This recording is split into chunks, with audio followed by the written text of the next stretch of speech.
All right, problem number 4. I've jumped over to practice to show you this one. This is the one where we have the oblique asymptote. So right away I notice the degree of the top is exactly one more than the degree of the bottom. So instead of starting with the vertical asymptote first, I'm going to start with the oblique. And there's two reasons. One is because if the denominator divides evenly into the numerator, then what we would list as a vertical asymptote will be a whole, so we won't have a vertical asymptote. And secondly, it just kind of saves us some time from trying to say, oh, we had a vertical asymptote when we actually don't.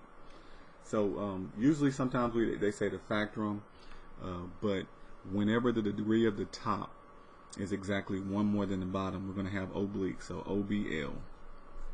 And it's going to be a y equals, and it should be a linear. Sometimes just depends on what your rational function is. It might be a quadratic number of things it could be.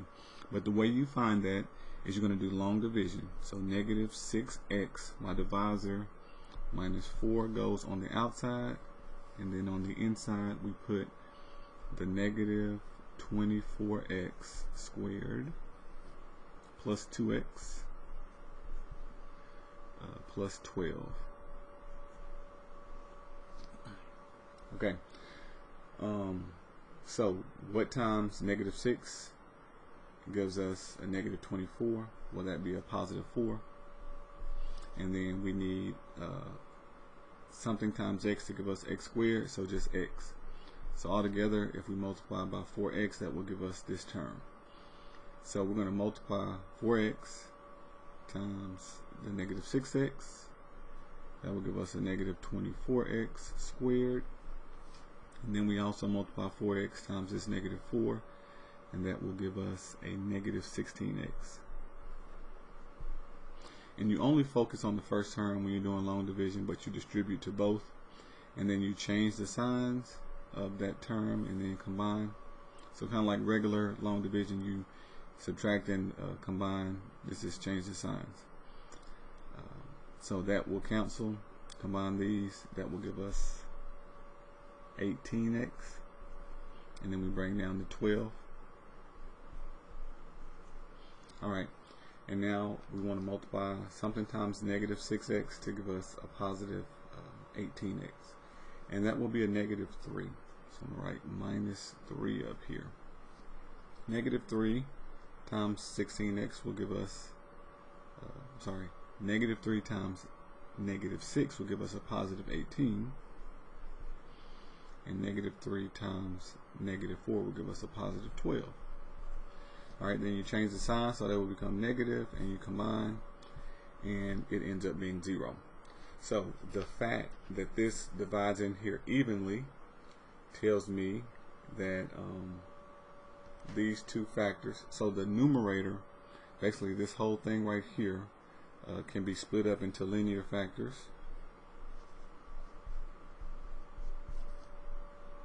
And then this 4x minus 3 that we got. So if you were to factor this, this right here would equal this, and then on the bottom you started out with negative 6x minus 4. So this will divide out. That's what I'm seeing. And then this is my oblique. Whatever you get when you do long division, that's your oblique.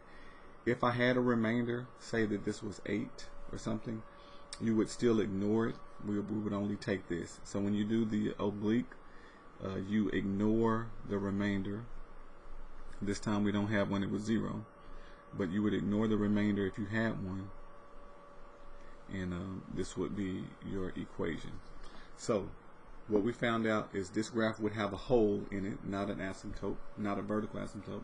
So we will not have a vertical asymptote. It will be none. Okay.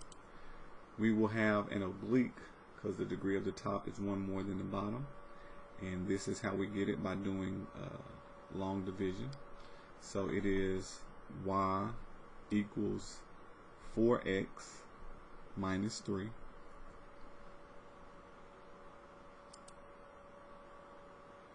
Alright, and then that's all they want for that one. So we don't have to do the ordered pairs. So when you notice the degree of the top is exactly one more than the bottom, kind of like it is here, you are going to do long division. If it divides evenly, then whatever was on the bottom will not be a vertical asymptote. If it does not divide evenly, then you go back and you find out what asymptotes you might have. So just be careful with those.